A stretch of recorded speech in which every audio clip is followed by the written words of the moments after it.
हिंदी साहित्य के अनुपम सफ़र में आपका स्वागत है। कहानियों की इस अनवरत गाथा में आज प्रस्तुत हो रही है कहानी खुदी। जी हाँ, प्रेमचंद जी की सुप्रसिद्ध कहानी खुदी। तो लीजिए शुरू करते हैं कहानी। मुन्नी जिस समय दिलदार नगर में आई, उसकी उम्र 5 साल से ज़्यादा न थी। वह बिल्कुल अकेली रहती थी।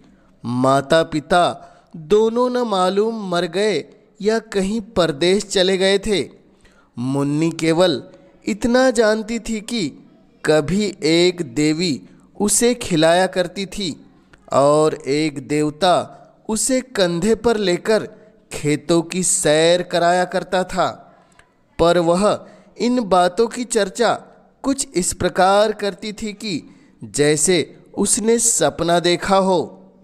ख्वाब था या सच्ची घटना, इसका उसे ज्ञान न था। जब कोई पूछता तेरे माँ बाप कहाँ गए, तो वह बेचारी कोई उत्तर देने के बजाय रोने लगती और ऐसे ही उन सवालों को टालने के लिए एक तरफ हाथ उठाकर कहती ऊपर, कभी आकाश की तरफ देखकर हंसती।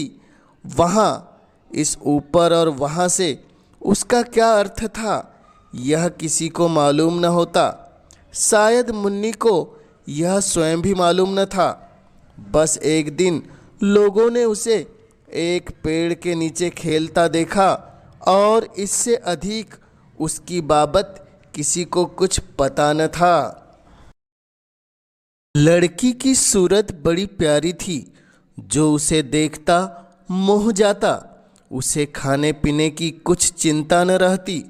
जो कोई बुलाकर कुछ दे देता वही खा लेती और फिर खेलने लगती। शक्ल सूरत से वह किसी अच्छे घर की लड़की मालूम होती थी। गरीब से गरीब घर में भी उसके खाने को 2 कौर तथा सोने को 1 टाट के टुकड़े की कमी न थी। वह सबकी थी, उसका कोई नहीं था। इस तरह कुछ दिन गुजर गए। मुन्नी अब कुछ काम करने के काबिल हो गई। कोई कहता जरा जाकर तालाब से यह कपड़े तो धोला। मुन्नी बिना कुछ कहे सुने कपड़े लेकर चली जाती। रास्ते में कोई बुलाकर कहता बेटी कुएं से 2 घड़े पानी तो खींच ला। तो वह वस्त्र वहीं रखकर घड़े लेकर कुएं की ओर चल देती। जरा खेत से जाकर थोड़ा साग तो ले आ मुन्नी। घड़े वहीं रखकर साग लेने चले जाती। पानी की प्रतीक्षा में बैठी हुई औरत उसकी प्रतीक्षा करते करते थक जाती। कुएं पर जाकर देखती तो घड़े रखे हुए हैं। वह मुन्नी को गालियां देती हुई कहती आज से इस कलमुही को कुछ खाने को न दूंगी। कपड़े की प्रतीक्षा में बैठी हुई औरत उसकी राह देखते देखते थक जाती और क्रोध में तालाब की तरफ जाती तो कपड़े वहीं पड़े हुए मिलते। तब वह भी उसे गालियां देकर कहती आज से इसको कुछ खाने को नहीं दूंगी। इस प्रकार मुन्नी को कभी कभी कुछ खाने को न मिलता और तब उसे बचपन याद आता, जब वह कुछ काम न करती थी और लोग उसे बुलाकर भोजन खिला देते थे। वह सोचती किसका काम करूं, किसका न करूं। जिसे जवाब दूं वही नाराज हो जाएगा। मेरा अपना कौन है, मैं तो सबकी हूँ। उस निर्धन को यह न मालूम था कि जो सबका होता है वह किसी का नहीं होता। वह दिन कितने अच्छे थे जब उसे खाने पीने की और किसी की प्रसन्नता या अप्रसन्नता की परवाह न थी। दुर्भाग्य में भी बचपन का वह वक्त चैन का था।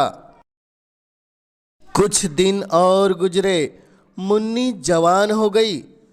अब तक वह औरतों की थी, अब मर्दों की हो गई। वह सारे गांव की प्रेमिका थी, मगर कोई उसका प्रेमी न था। सब उसको अपना कहते थे। मैं तुम पर मरता हूँ, तुम्हारी जुदाई में तारे गिनता हूँ। तुम मेरे दिलो जान की मुराद हो, लेकिन उसका सच्चा प्रेमी कौन है इसकी उसे सूचना न होती थी। कोई उससे यह न कहता था कि तू मेरे दुख दर्द की शरीक हो जा। सब उससे अपने हृदय का घर आबाद करना चाहते थे। सब उसकी नज़र पर एक मध्यम सी मुस्कुराहट पर कुर्बान होना चाहते थे, पर कोई उसकी बाह पकड़ने वाला, उसकी शर्म रखने वाला न था। वह सबकी थी, उसकी मोहब्बत के द्वार सब पर खुले थे, पर कोई उस पर अपना ताला न डालता था, जिससे पता होता कि यह उसका घर है और किसी का नहीं। वह भोली भाली लड़की जो एक रोज न जाने कहाँ से भटक कर आ गई थी, अब गांव की रानी थी। जब वह अपने उन्नत वक्षों को उभार कर रूप गर्व से गर्दन उठाए नजाकत से लचकती हुई चलती तो मन चले नौजवान हृदय थाम कर रह जाते, उसके पैरों तले आंखें बिछाते। कौन था जो उसके संकेत पर अपनी जान न निसार कर देता। वह अनाथ लड़की जिसे कभी गुड़िया खेलने को नहीं मिली, अब हृदयों से खेलती थी। किसी को मारती थी, किसी को जिलाती थी, किसी को ठुकराती थी तो किसी को थपकियाँ देती थी, किसी से रूठती थी, किसी को मनाती थी। इस खेल में उसे कत्ल और खून का सा आनंद मिलता था। अब पासा पलट चुका था। पहले वह सबकी थी, कोई उसका न था। अब सब उसके थे, वह किसी की नहीं थी। उसे जिस चीज़ की खोज थी वह कहीं नहीं मिलती थी। किसी में वह हिम्मत न थी कि जो उससे कहता आज से तू मेरी है। उस पर दिल न्यौछावर करने वाले बहुतेर थे, सच्चा साथी एक भी न था। असल में उन सिरफिरों को वह बहुत नीची नज़र से देखती थी। कोई उसकी मोहब्बत के योग्य नहीं था।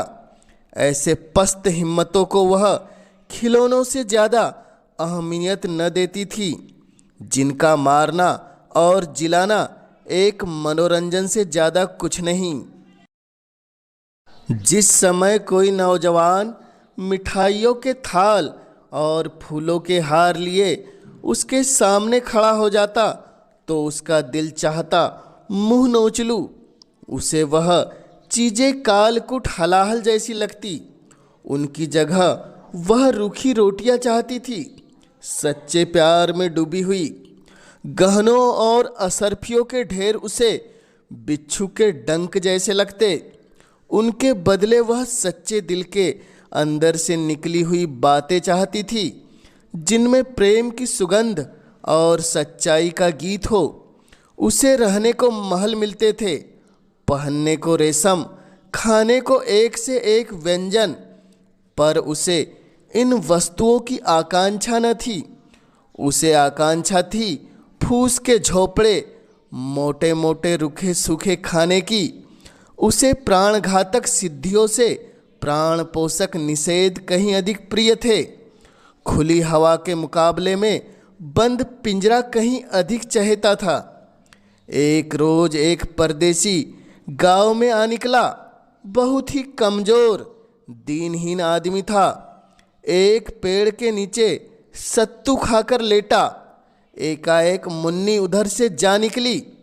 मुसाफिर को देखकर पूछा, कहाँ जाओगे?